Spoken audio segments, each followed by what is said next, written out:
Good afternoon, everybody. It's Dean here. I hope you're well. We're starting the live a little bit earlier just so that people are here when we get started. Do please let us know in the chat where you're here from. Jillian, great to have you on this webinar.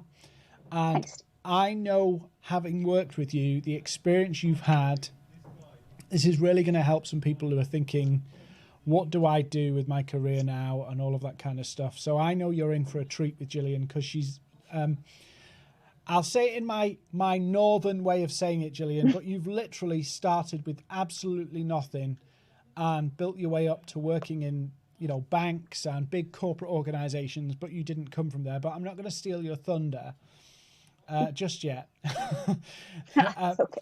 But if you're here, please let us know where you're from. Hi, June, welcome. Genre, Rents, John, Robert, all welcome. We are going to start in a couple of minutes.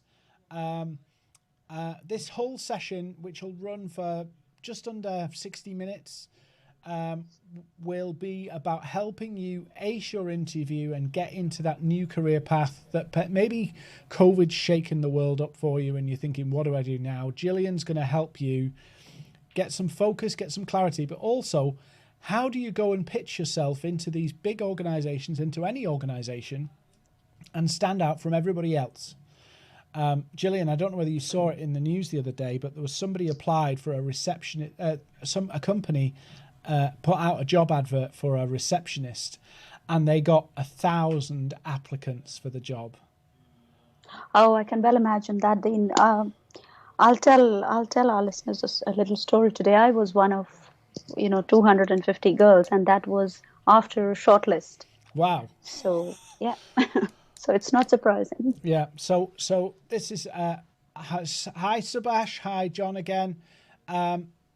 Please do share this. Please do like and subscribe so the algorithm can get this out. This is totally free training, and Jillian has been there, done that, got the t-shirt, and she's going to share some value with you to help you if you're looking for work now, or if you're struggling to know what's the next direction. That's what this is all about today. So we're going to get started in 2 more minutes. So you've still got time to go grab a drink before we start. Just whilst you're, how many of you that have tuned in, and sorry I keep looking that way because I'm looking at the chat as well as looking at the screen. How many of you are currently looking for work? Are you finding the challenge? Are you job hunting? What's your position? Please let us know in the chat. There's no embarrassment here. There's no anything. It's literally a webinar to help you. Hi, Irvin. Welcome. Who else have we got? Subash, June, John, Rents, and everybody's tuning in now. So the people joining. Hi, Robert. Yeah, if you're looking for work and you want some free help, this is the session for you today. We're going to help you. Well, Jillian's going to help you. Shana is job hunting. Subash is job hunting. Robert's job hunting. Elsa's. Hi, Elsa. So there's lots of people joining now who are looking for work, and we'll start in a second. So I've known Jillian for what, 2 years, Jillian? Yes, about that, Dean, actually. Yeah. Just coming up for 2 years. And Jillian, I didn't know Jillian's full story. I didn't know that she'd come from, the slums of India at first, because I don't want to say this in the wrong way, Jillian, but you come across as highly professional, very corporate in terms of your experience. I would never have imagined that the space you came from and where you've come from. And people might look at you and go, what does she know about having to kind of drag herself out of a difficult situation? And your books say that, don't they? Your books tell people that. Absolutely, Dean. I decided long ago to just tell the truth and tell it like it is. There is no sin. There's no shame. Mm-hmm. So I don't mind. Cool. So hi Daniela, hi Cassandra, hi Ara, hi Justin, hi Edgen, hi Del, hi Shanana. Shen, the screen's so small. But welcome everybody. This is a 60-minute session. It's going to be does what it says on the tin. Jillian's going to help you. She's worked with in a lot of big organizations, helping them decide who are the right people to hire, and she's going to transfer some of her knowledge to you to help you stand out from the crowd, but also adjust to perhaps how to seek confident, how to gain trust, how to seem trustworthy, how to seem credible as a candidate. And I'm bigging her up here, and hopefully not too much. But No problem. I'm gonna hi Mister, hi Ayala, hi who else we got? Another Rents. So we're gonna start now. So get your notepads ready, get your pens, paper, a little drink just to keep you going, and please do put your comments and questions in the chat, and as we go I'll ask Jillian some questions that you're sharing. So if there's things that you're thinking, I'd love Jillian's opinion on that, please put them in the chat and I will ask Jillian as we go. Hi Scott, welcome. So Jillian, are you ready to get started if I shut up now and let you do your stuff? Yes, of course, Dean. Thank you so much for that introduction. Wow. I wish I was just half of that, but thank you. So is it okay for us to start? Yeah, go for it. Yeah, great. So hello, everybody. Obviously, Dean has done a great introduction, but I just think that it's a time when all of us, no matter what talents we have, and no matter what experience we have, it's a time to share, and it's a time to try and help everyone out. Apart from, doing webinars like this, and, I feel Dean is just incredible when he tries to put all the stuff together, just trying to help as many people as possible.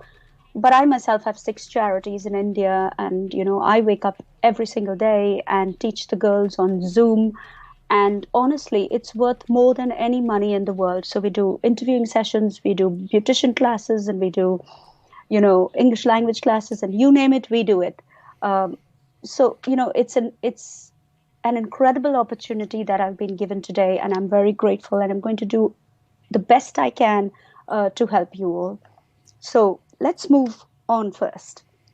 So first of all, I'd like to say a big thank you for tuning in. And Dean will be sending out a link, and this is a free ebook, which I personally have written after 23 years of working in the banking industry, in the corporate world, so to speak. And even though the cover of the book says that this helps young people to transition from campus to corporate, it actually helps anyone to transition from campus to corporate. And it's the 10 biggest mistakes that I have come across in my career after working for the graduate recruitment department that I feel that people make time and time and time again. You will love this book. It's a free resource, so please feel free to read it. And let me know, let Dean know, let one of us know how you get on and what you think of it. But I have written it after a lot of research and a lot of experience. So let me start by telling you a little bit about myself. So I grew up in India. My father was transferred to India along with the British Army. He served there for very many years. We were all born there, and we got ancestry and came back to the UK. But I was virtually born in a slum right in India, in the city of Calcutta. And to be honest with you, I have grown up with no hope at all. I got on my feet, finished school, and was transported literally like a vegetable to Delhi, where my elder sister was staying. And my father just said, there's no hope for you in Calcutta. There's no jobs. It's very dangerous. Just try to make something of yourself in Delhi. And I started in a concern, actually a very small firm, where I had to cross all of these big sand dunes and cement dunes and construction sites and all this to get to work. But after that, I saw an advertisement in a newspaper, and it was for Bank of America. Just by looking at that ad, I was already buying my house and car and every single thing else that, that comes with dreams of even setting foot in such a huge organization. I was so excited to be there. And I applied and I got no response. And then suddenly I received a letter saying, you can come for an interview. But when I did get to the interview, I felt that at the door there was this lady who just gave me a piece of paper and a pen and said, take a seat. When I looked into the room, there were 250 girls for one job. And I was literally horrified. I thought, being Bank of America, there'll be about 10, 20 people, but they were like 250. And I said, am I in the right place? And she said, yes, you are in the right place. This is a short list of all the candidates who've applied. There's about 2 or 3 thousand girls. So please just take a seat. And I took a seat. But what I did do before attending this interview was that I attended a training on how to interview correctly. And I learned how to interview correctly. And if I were to give you 3 tips of what came out, from this interview process for me, of course, I got the job. We went from 250 to 150 to 50 to 20 to 10 and to 3. And I got the job after 6 months of testing, retesting, meeting all of the top officials in the bank, and finally in front of the CEO himself. But if I were to give you 3 tips to take away, I would say that I learned never to be afraid of competition. I don't think we need to be afraid of any kind of competition, no matter how many applicants apply for a job. You shouldn't be afraid of it. The second thing I've learned is that our attitude is everything. I learned when I was working for the graduate recruitment department that we had something called hire for attitude and train skill. Hire for attitude and train for skill. But when a person would come for an interview, we would just ask them the first 3 questions and we would first test to see if they had the right attitude. Because skills you can get anytime from anywhere. But to get a person with the correct attitude is almost impossible. So that's the second thing I learned. And the third thing I learned was to do, after doing all my homework, was to step. There's a lot of noise in the background. I don't know who that is, but I think somebody needs to mute their lines. Um, I hope it gets less, but we'll try to carry on. The third thing I learned was mock interviews. When you're ready with your interview, when you're ready with everything, when you're prepared, find somebody to do a mock interview for you. That these are the 3 tips that I'll leave you with from this job. But of course, I got the job. I worked in banking for Bank of America, RBS, and ABN AMRO for 23 years. I've worked in various departments, including the graduate recruitment department, and I've learned a few things from also working on the executive floors for a number of years, and I've picked up a few things, and that's what I'm going to try to share with you today. So, first question begs to be asked is, where can we find the ads for jobs? Where can we find this? Now, these are some of the places that we can look. Of course, online sites, word of mouth, cold calls, even our little news agents have adverts. And mainly, of course, we look online and, of course, through agencies. Now, how does somebody get Jillian, a job? it's Yes, just yes, Jim. we're getting a number of questions here, and I sorry to interrupt you, but Yeah, please. we've got somebody saying first thing, yes, we will have a replay, and we will. Jillian's going to email you the link so you can watch the replay. But Jillian, Malika has asked, how do you mean by attitude? What is the good attitude, and what are the key attributes? And then somebody else has said, Justin, I think's asking, how do you know which is the career path for you? I'm going Okay, to mute my mic again now, just because I think the feedback's coming between our connections. So sure. Okay, so I'll answer question number one first. And the best way to answer questions I like, because I'm a motivational speaker, is through storytelling. Now, to explain attitude to you, was when I was working, for example, with RBS, we would it would be February and we would be working on the bonus numbers. And every year I would say to, my boss, and I would be preparing all the bell curves and the bonus spreadsheets and all of that for him. And I would be giving it to him and changing these documents time and time again. And I would say to him, Danny, what about Simon? He's been working till like 2 o'clock in the morning and he works really hard. And what about him? And every year he would say, he's got a bad attitude, not him. Put someone else in. Just give him the least amount or don't give him anything at all.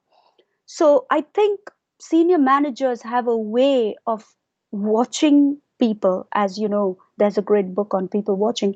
They have this way of watching people who have this can do attitude. I have no sin and shame in telling you that I joined the bank honestly as a little slum girl. I came from a place where I had no hope at all. I joined the bank, and from India, they, sent me here, and they gave me all the best references in the world. And I had worked for Bank of America there for 5.5 years. And I came here, but I was still a nobody. And I just had one thing. I had that can do attitude. I would do anything to succeed. I used to go to work early in the morning at 7:30. I used to come back at 11 at night. They had a joke in RBS. They used to say, if you left your umbrella at home or you left your raincoat, they used to say, oh, just call Jillian. She'll be there. She'll pick it up for you. She'll keep it for you. But I would virtually do anything. And at one point in time, I had a boss who loved samosas. And he used to come out in front of the whole office and say to me, Jillian, can you just go to the back of Brick Lane and buy me some samosas? And when he used to go back in his office, I never used to work for him at the time. I wasn't even in his department. But the girls used to come and say to me, he cannot ask you that. You can take out a grievance against him. He cannot. I used to say, hold it. I'm fine. If my dad asked me to buy him something, I would go and get him a snack. I'm happy to do it. I would go out of the bank to Brick Lane, buy the samosas, and guess what? I know, I come from India. You can't enjoy a great samosa without a cup of tea.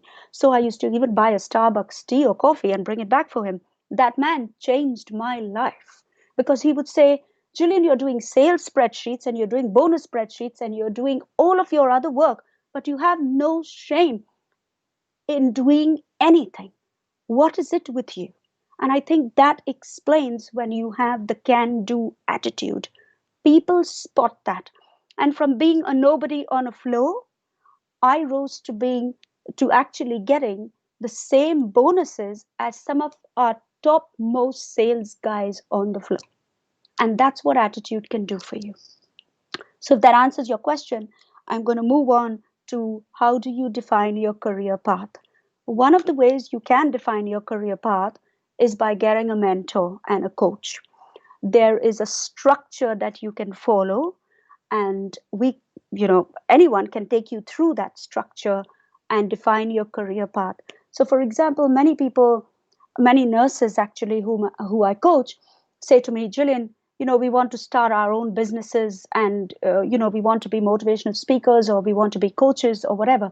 And I always say to them, make use of your past experience and then design your website, then design your business plan, and then design your goals.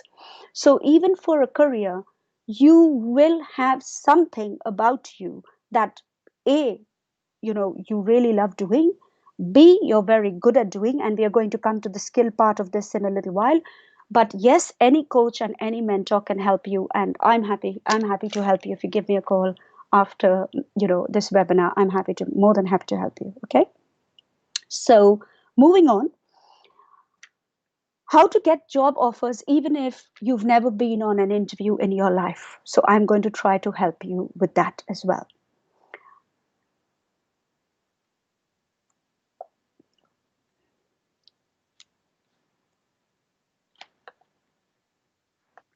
question whilst Jillian's moving to the slides, and maybe Jillian, you can ask this a bit later, just so Yes. we get through some of the slides. Sure. Yeah. Abash has asked, he really wants to get into HR, and there seems to be a monopoly, or he feels like there's a monopoly of women in this sector. Is there anything he can do about that, or should he change career? But you don't have to answer that yet, because I know you've got a lot to get through for people today in this session. Sure, but I will answer that, Abash. Don't worry. We will. So now imagine for a moment that you've got an interview. So what's next for you? Remember one thing, and this is again something I've learned, that even the most talented individual can fail at an interview if they fail to prepare. And this, any interviewer with any skills can recognize this within the first 5 minutes of sitting down with you. They know whether you have just typed up your CV and come for an interview, you've read up a little and you've come, or you have really and truly prepared. Because an employer's purpose, what is the purpose of hiring somebody? It's somebody who fits the job like a glove and who will improve the organization's capability in some way, shape, or form. Remember, when you go for an interview, you have only one goal, and that is to sell yourself. I was told at the Bank of America interview, by the way, Jillian, you sell yourself very well, because that's what I did. You have to just focus on selling, and the product is you. Never forget that. So your research and your preparation and all the tips that I'm going to share with you today, please take it down and please prepare. This is a golden key. Now, moving on to the slides. When we talk about self-confidence, I always have people asking me, Jillian, how do I get the self-confidence? How do I lose the nerves? And of course, all of our coaching clients, we give them a little booklet on how to deal with nerves, and we also give them a little cheat sheet and all of that, before their interviews to prepare them. But really and truly, what is self-confidence? Self-confidence is only the fact that you have prepared really and truly well. That's all.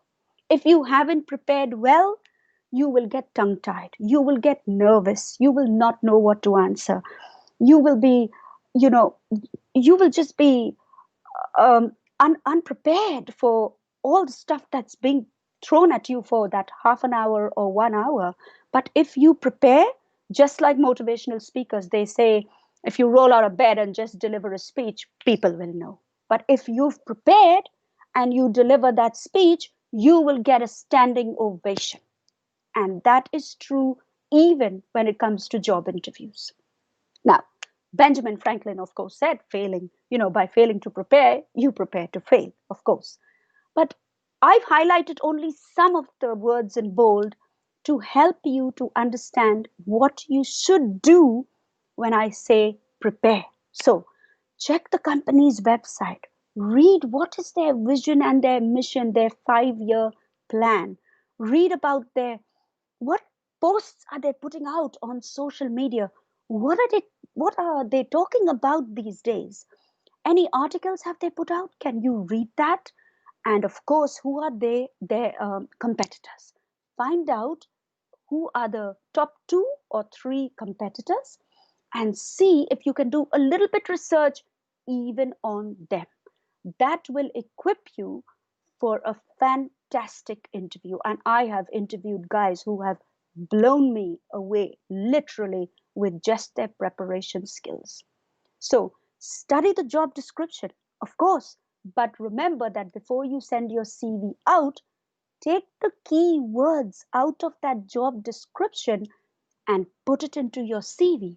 Remember that every time you send a CV for a particular job, let's say you're trying very hard to get a job and you're trying for 2 or 3 roles, it's not one size fits all.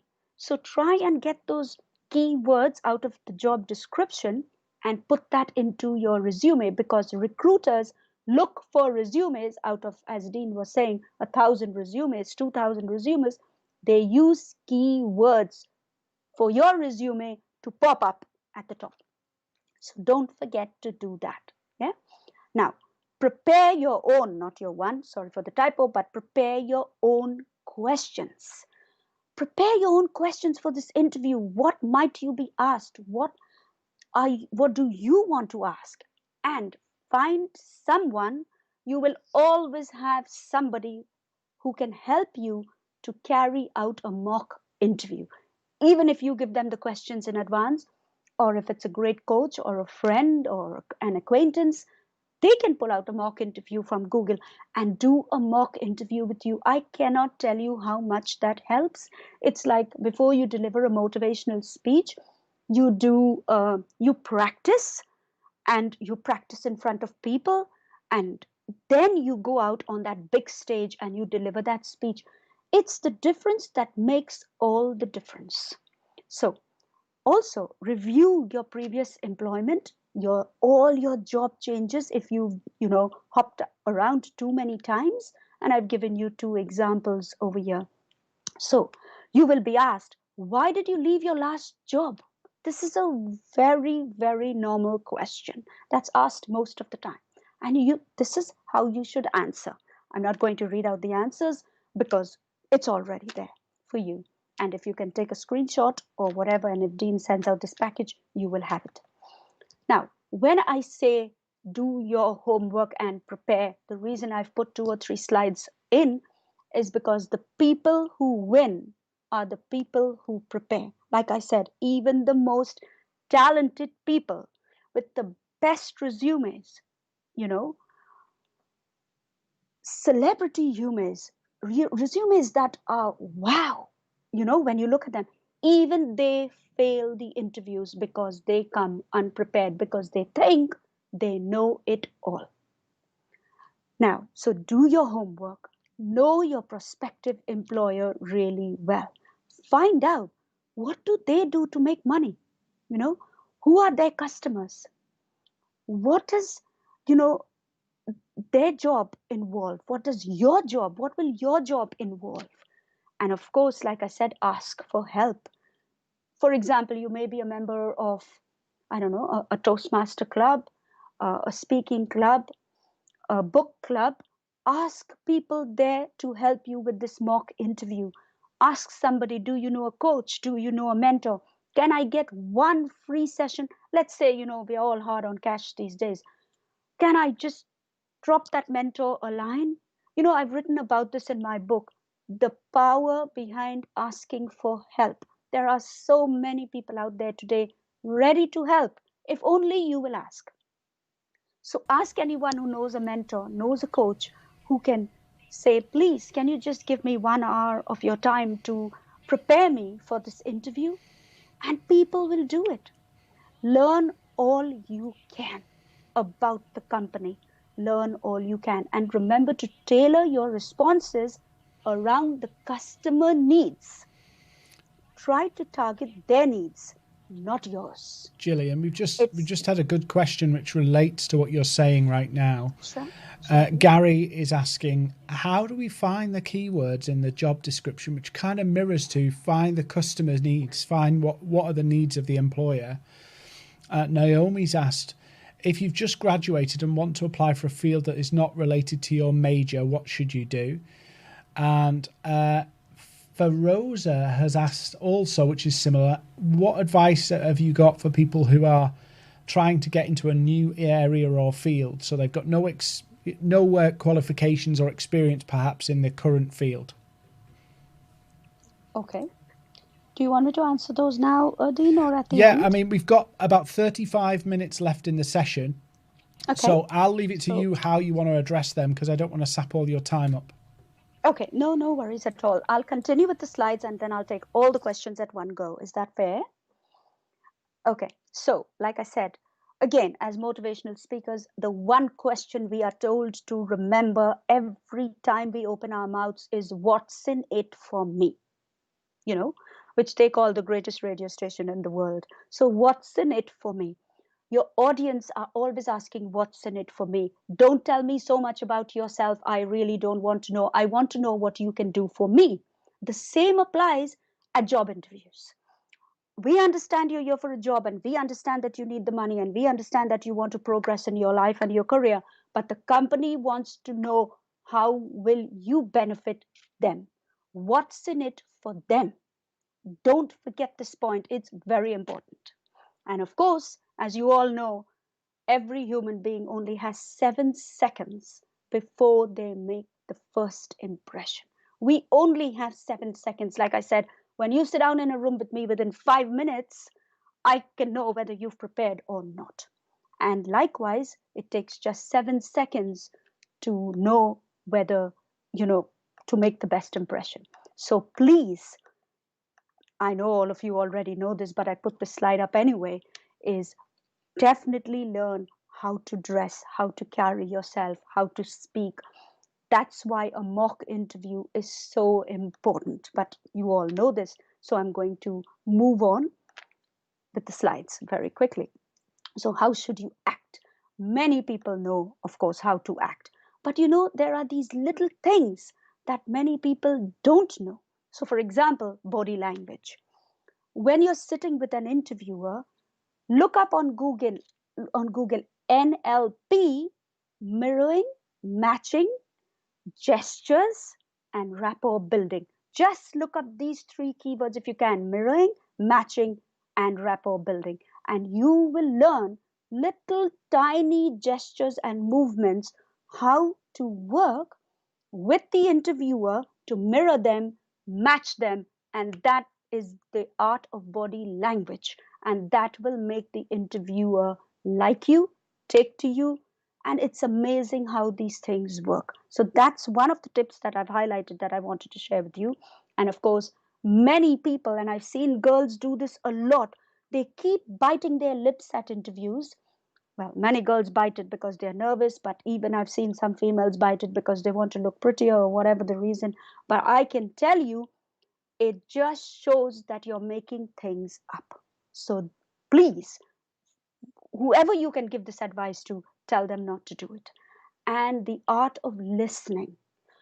My dad always used to say to us when we were little girls, there is a reason why God has given you 2 ears and one mouth, so that you listen more and talk less. And I trust me, I think of him at every interview I've been for, because you have to learn to listen.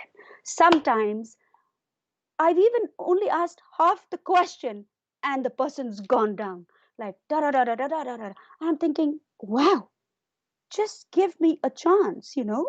So take these tips as well. What is a resume? We all, of course, know what is a resume, you know, but here's the key. Now, what the interviewer is looking for.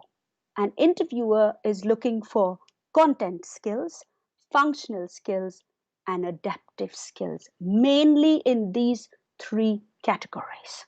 Now, if you've got these three, if you know that they are looking for this, so how do you perform, in your profession, practical skills, and personality, and your temperament, of course, which is also your attitude. Now, you know yourself, right?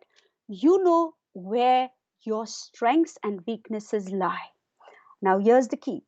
If you think that your functional skills are much better and you are very strong in that department, start talking about that on your CV first, or draw attention to that, highlight those points, right? Don't start with the normal chronological order or the normal, combination order. Start with highlighting, at the top when you give that little description about yourself. Start with writing about your strengths, focusing on remembering that an interviewer is looking for these three type of skills. All right. Now, to structure a good resume, these are just the steps of how you can structure a great resume. But you can take it down or you can even find it anywhere. But this is what I give out to people. But remember what I just said. Look at three skill sets and highlight those, come up with those first, and definitely elaborate more on those. right? Because when we start reading something on a CV and we say, wow, this girl has done really well in this area, we are more interested. And if you can tie it in with the job description, you're laughing. So another thing I want to share with you, and this is something we always pick up, is that what recruiters hate gaps. They hate long, lengthy summaries which are hard to follow and understand. No pictures and graphics, please. And of course, we all know that we shouldn't lie on our CVs because ultimately we will get caught with the reference checks. Again, sending a resume that does not match a job spec is very irritating to a recruiter. So only provide what they have asked for. And the last one I want to share with you definitely is about spelling and grammar. On I cannot tell you that out of every 180 resumes have spelling mistakes, grammatical mistakes, and it's just very frustrating when you read that and you think, wow, really? I'm not hiring this person. And you can know by this quote why I have used it. It is Many recruiters will not touch you if you haven't done your due diligence and you haven't made those corrections. Get your CV proof read because many of the recruiters are highly skilled and highly qualified and they will pick up these mistakes. So, submitting a resume, rules need to be obeyed. Like I said, please, if they've asked you to send your resume in, don't, if they've asked you to type it, don't attach it. If they've asked you to attach it, don't type it. You know, those kind of little things. Try to follow instructions and rules. Recruiters love that. They like anybody who basically understands the rules and follows them. If they said, we don't need a cover letter, don't please send in a cover letter, just send your resume. Sometimes less is more, and sometimes we need to understand what is required. So, the three keys to great interview answers, and we'll flick through these slides very quickly because I'm going to share some very important answers with you that you can take away and use even at your next interview. So, the three keys to great interview answers. So, remember that when you're asked a question, use past results, not your future plans. So by saying, you know, I'm going to do this in the future, no. Talk about your past accomplishments and tie it in to what you can do for the company and leave it there. Again, clarity and direct responses. When I say that, I mean some people, you ask them a question and they can go on. You can sit there for 10 minutes while they are answering you. Stay to the point or get to the point. And again, in motivational speaking, we have tell a story, make a point, tell a story, make a point, and move on quickly. Less is more sometimes. You know, do not deviate or provide unnecessary details that they have not asked for. They do not like that. And what's in it for the company, as I've already explained? What is in it for them? What are their goals? What are their expectations? How do they earn money? And how can you add value to their bottom line? That's what they are looking for. Remember to deliver on that front. Now, big jobs usually go to the men who prove their ability to outgrow small ones. That's why I said, talk about your past experiences and prove to them that you have the capability of outgrowing your smaller job, lesser job, past job. You are now in line for a big job, a big career move, a promotion. Make them feel that. Now, your elevator pitch. And many of us have heard the words elevator pitch, but very few people can deliver this perfectly well. And I have written out 3 examples for you. So, you will always be asked, so, can you tell me about yourself?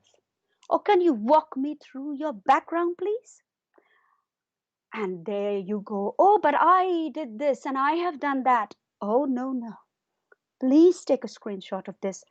Please, I put three examples. One for young people who are freshers, one for people who have, between 1 and 10 years of experience, and then I've put for people who are, of course, much more experienced.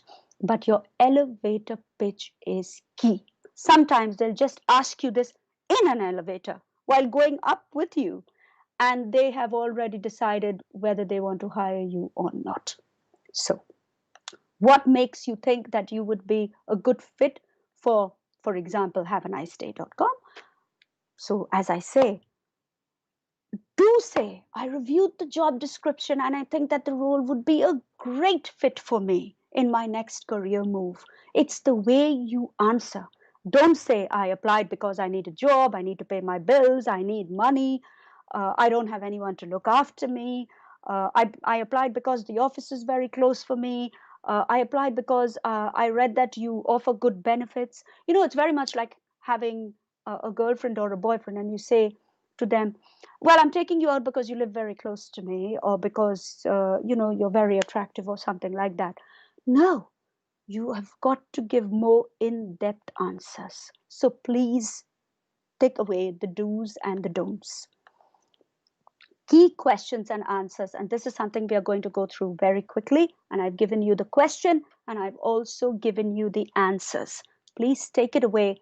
Please practice it, read it, put it in your own words, but basically try to keep to what I'm trying to help you and tell you to do.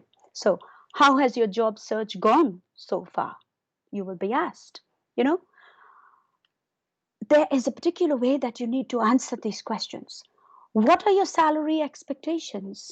Yeah, many people say, oh, I'd like about 60,000 pounds or 80,000. No, you know, all my bills come to about that, and I live with my mom, so I can just take that.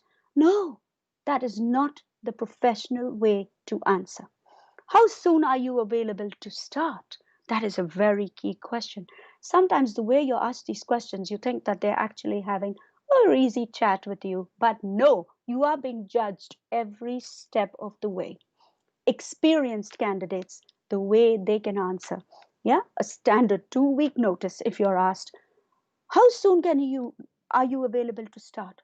Entry level students should answer like this, and experienced candidates should answer like this. Now take the screenshot away, and we are going to move on very quickly. So, how did you hear about this position? It's a standard question. Everyone asks this, yeah? And this is the right way to answer this, yeah? Not, I read it somewhere and somebody told me about it, and I asked about it, and I've been looking about in the papers for very long, and I keep. No, be clear and be concise and answer really professionally. Why should we hire you? Why you? What's so special about you? You see? So take these screenshots away again, and that's why I think just putting out questions for people does not help them. You've got to give some answers, because many people are lost. What do we say, Jillian? What's the right answer to give? You know, I knew I messed up on that answer, but it was the best I could do, right? So take these away. Now, some more key questions and answers for you. Why is there a gap in your employment? You see, it's a standard question. Yeah. Where do you see yourself in 5 years?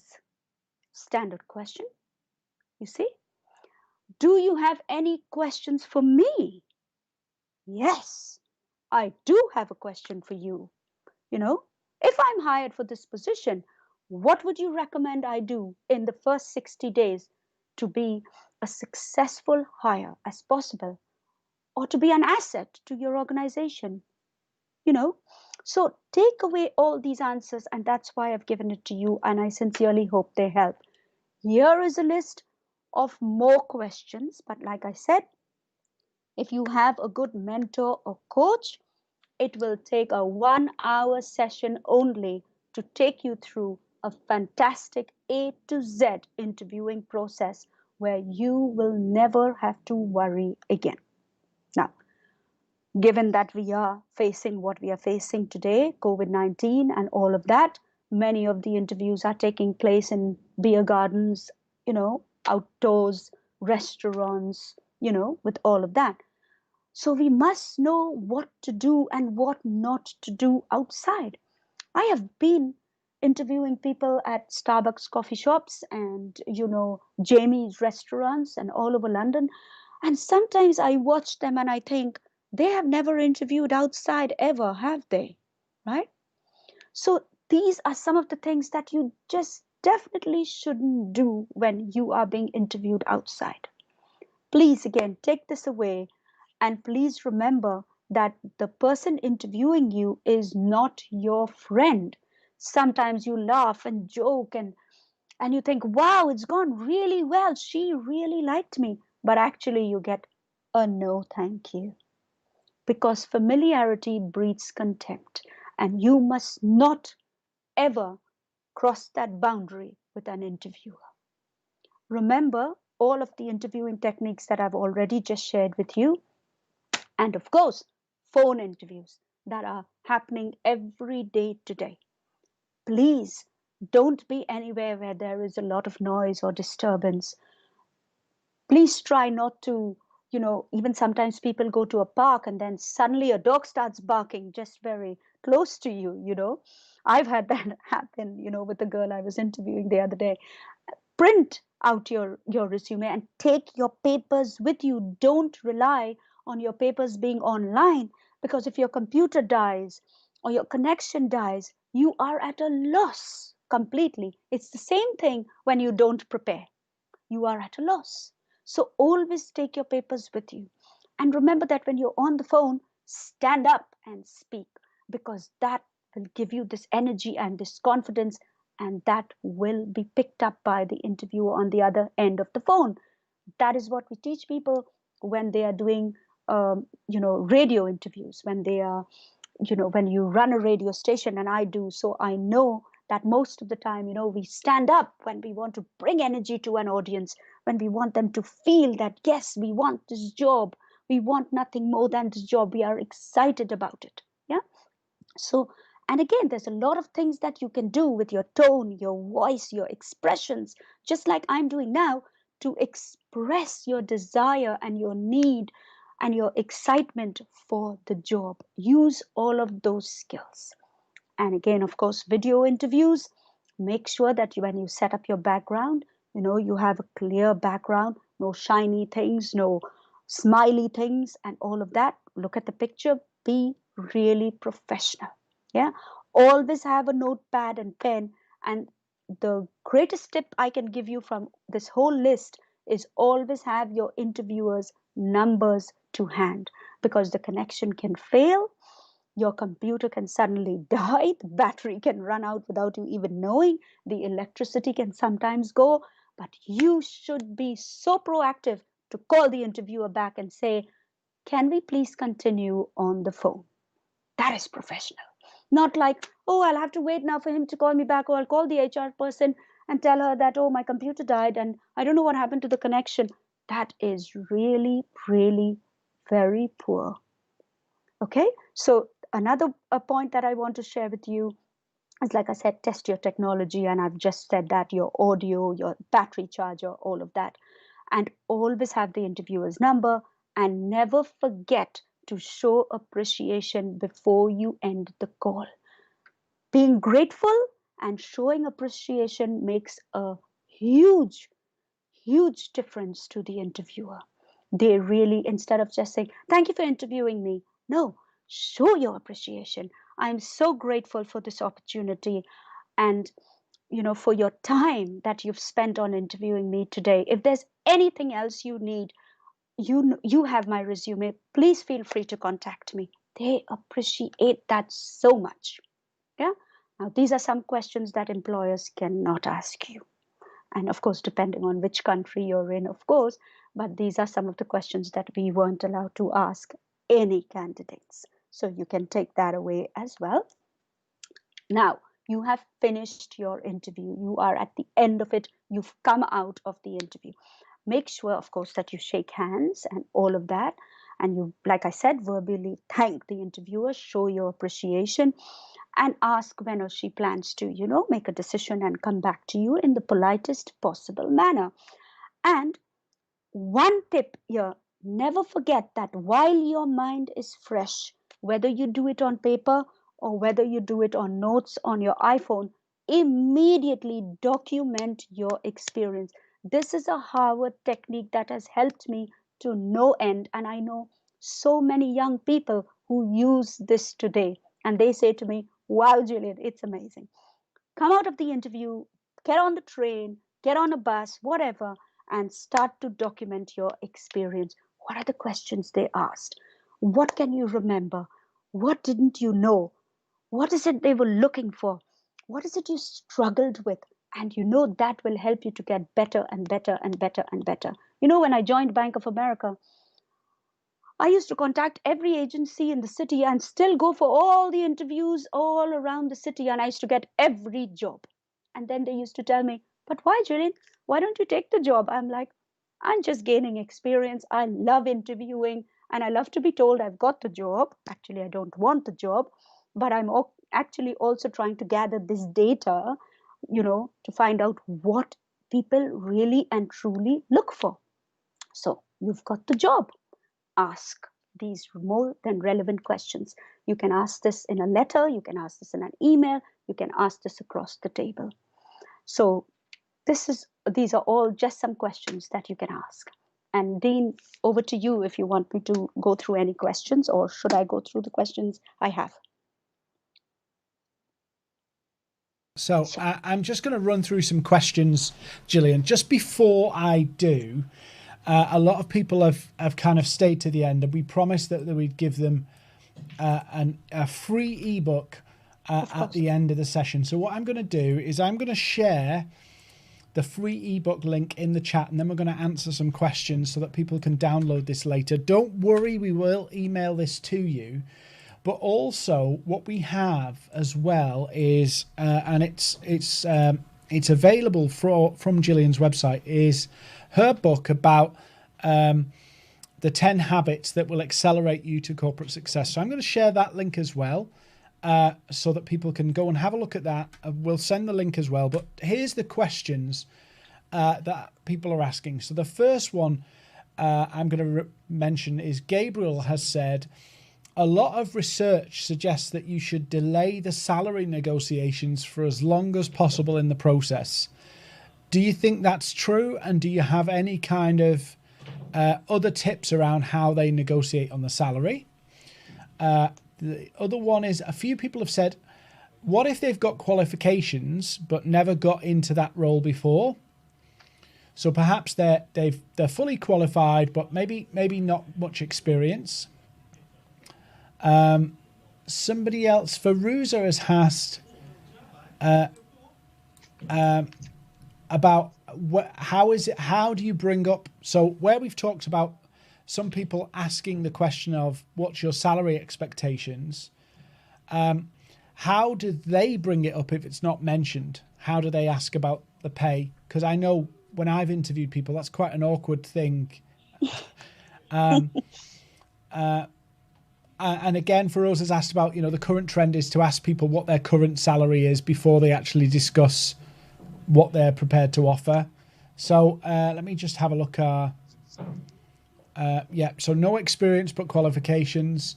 And then Ayala had a weird experience she wanted to share. I think it was somebody else's experience. They took an exam, went to 3 interviews with the company, and then the applicant was called, said they weren't competent enough. Do you have any feedback on that? Yeah, sure. Okay.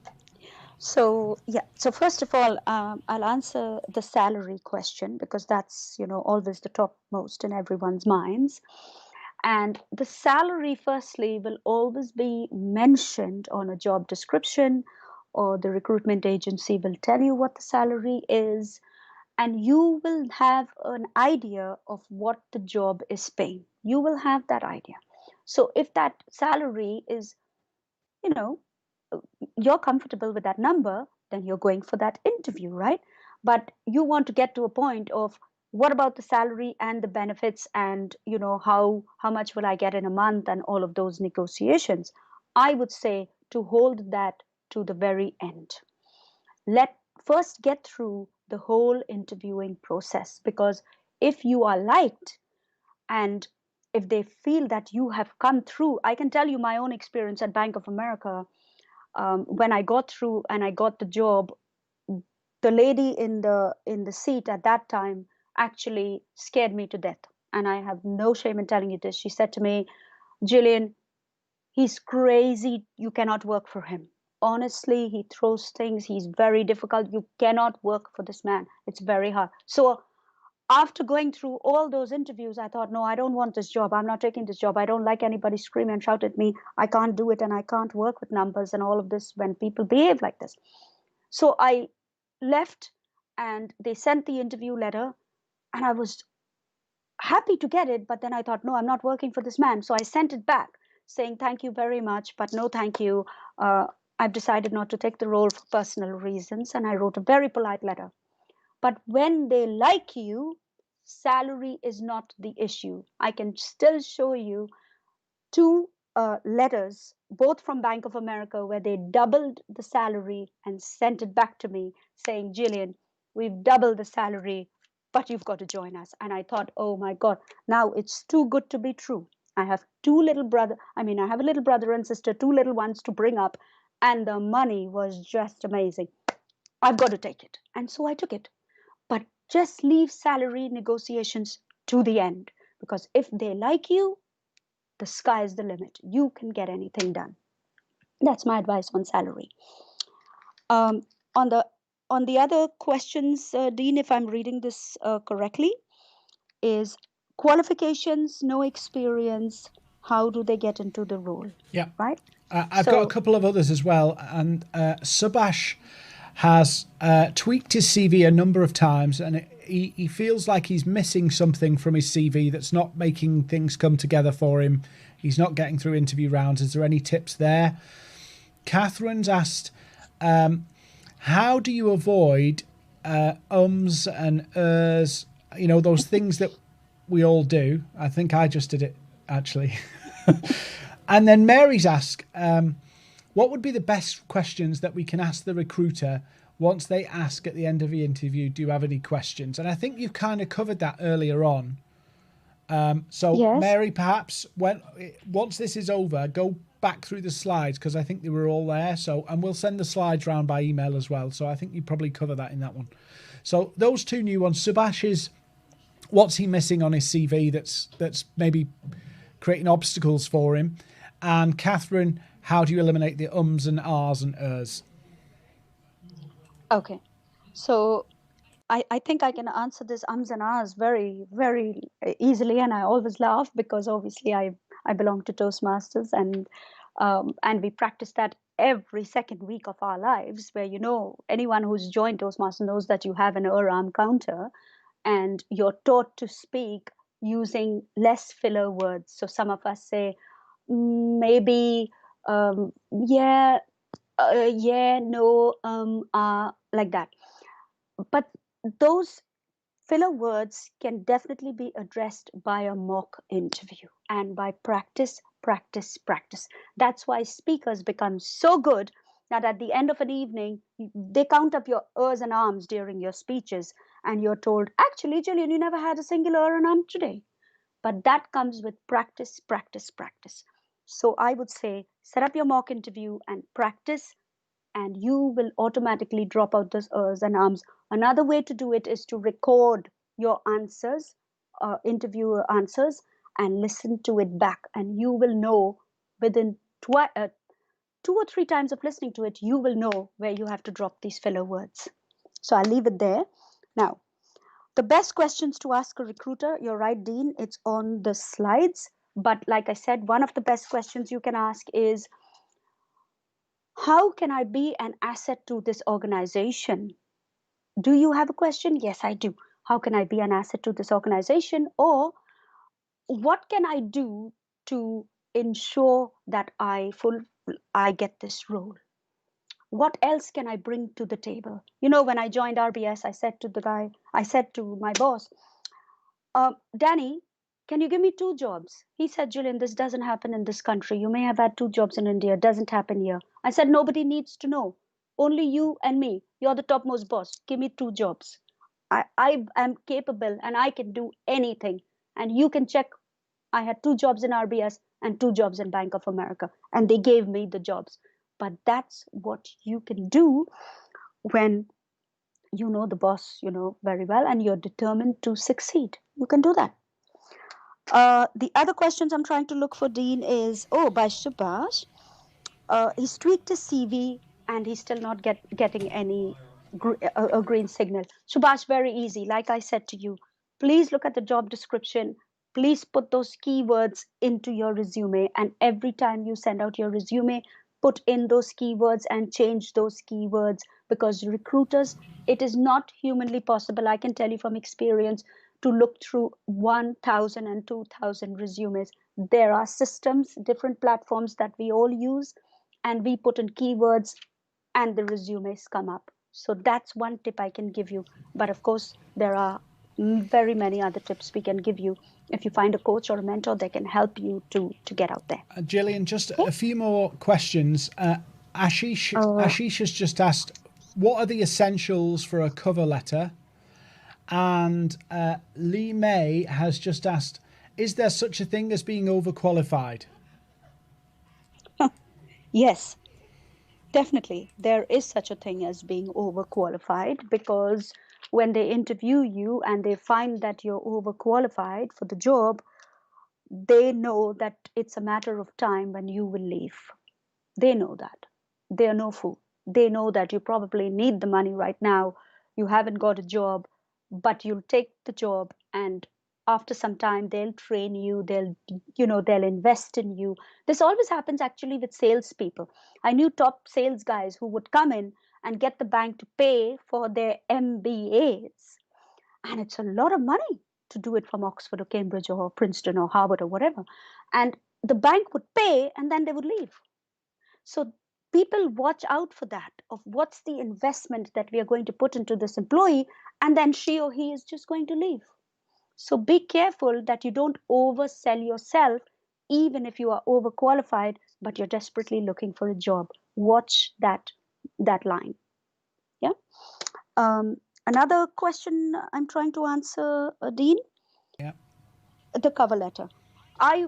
Dean, can we get the email address from this person? I have a brilliant list of essentials for a cover letter, which I can send them right away. You heard that. We will send that through. I can send There's this. one more question before the live finishes as well. CV, so we had CV summary. What should be included in a CV summary? A CV summary.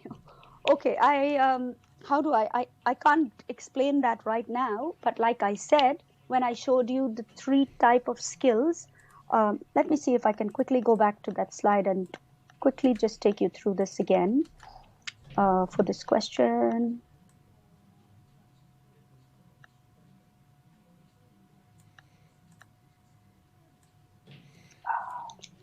And just while you're doing that as well, don't forget, whilst Jillian's pulling that slide up, the free ebook, which is in the chat, and I've also put Jillian's book you can buy. It's $9.99 UK, which is about $12 and 1,000 rupees, something like that. Is it, Jillian? Yeah.